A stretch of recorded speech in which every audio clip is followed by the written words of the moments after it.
The importance of today's panel is to introduce the diplomatic evolution, what's occurring all over the world. Especially, I'm very pleased to introduce the soft power and the public diplomacy. Now every country is trying to introduce their countries to outside the world. So by today's lecture, I would like to Kyrgyzstan region also introduce their beautiful culture to outside the world to communicate more violently and more energetically.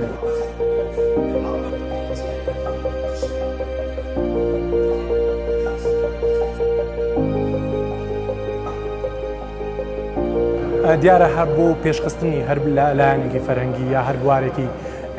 دیکەی نێوکایەکانی کۆمەلگا پێویستی بە قسەکردن و لێک تێگەیشتن و گفتوگۆی هاوشێوە هەیە ڕێخستنی پانێڵ و سیمینار و وەرکشۆپ و دیدارۆمانە ئەگەر بزانی یەکێکە لە کولتورە تازەکانی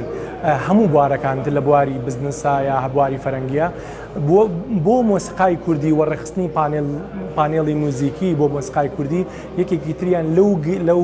بابەتە گرنگانەیە کە لە ڕابردووە ئێمە گرنگیمان پێناوە ئەم جاریان کە بمانەوێت لە نێوان تەنها قسەکانمان لە نێوان خۆمان و خۆمانە بێت بەڵام چۆن هەنگاوێکتر بدۆزین و لەگەڵ ئەوانی ترا قسەکەین دیارە هۆکاری ڕێخستنی ئەم جۆرە پانێڵە ئەگەرێتەوە بۆ چەند ساڵێ لەمە پێش لەگەڵ ناسینم لەگەڵ چۆیە کە پێشنیارمان کرد چەند پانێڵێک ڕێ بخەین لەسەر مۆسیقای کوردی و ئەو مەشاکیلانی کە لەسەر مۆسیقای کوردی هەیە و ئەو لێکچوونانی لە نێوان مۆسیقای کوردی یا مۆسیقای گیان وەکو کاڵین موزیک زمانی هەموو نەتەوەکانە بزانی تا چەند ئێمە ئەتوانین دیبیت لەسەر ئەم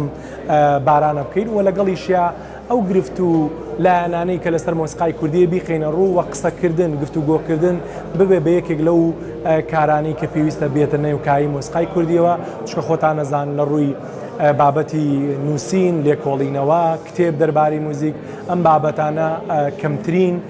کاری لەسەرکراوە لە باشووری کوردستانە بە ئومێدین ئەم جۆرە پانێڵ و ئەم جۆرە سیمینارانە هاندر بێ بۆ موزیسیانانی کە لەم شوێنانە بەشداریەکەن بە نووسین یا بێتە لایەنێکی بەڵگەنامەیی بۆ مۆسیقای کوردی بۆ ئایندەی مۆسیقای کوردی.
because Korea and Kurdistan has the same background of the agriculture, so I can find out that Korea and Kurdistan music has the same background of their economy. So there are a lot of common ground for two regions to develop their cultures hand in hand. So I think this is a good message. In the future, we can work more closely towards the future direction.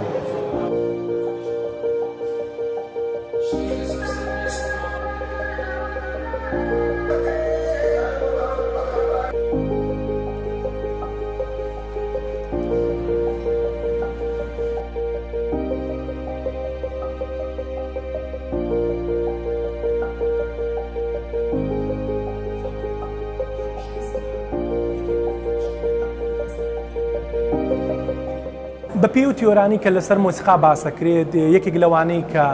کوشت و کاڵ جوڵەی کارکردن یەکێکە لە هۆکارەکانی دروستبوونی موزیک. ئەگەر سەیری هەموو ئەو موزیکانەیە میلەتانی دیکە بکەیت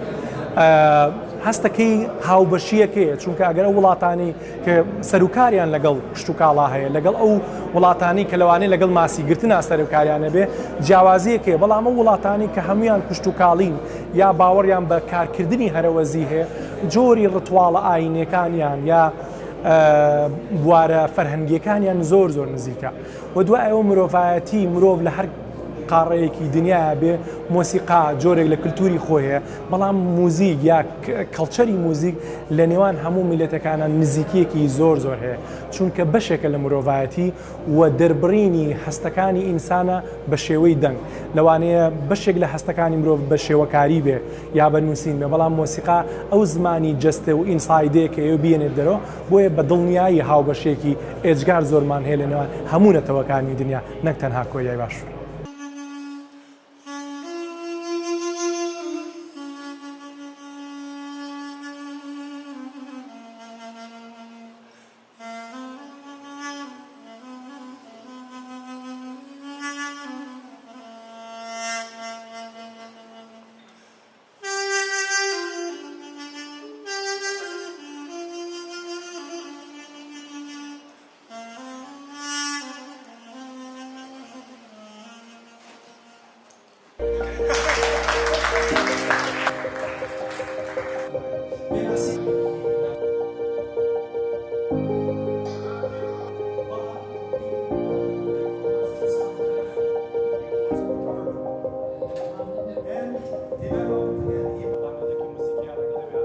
You are responsible for conversation.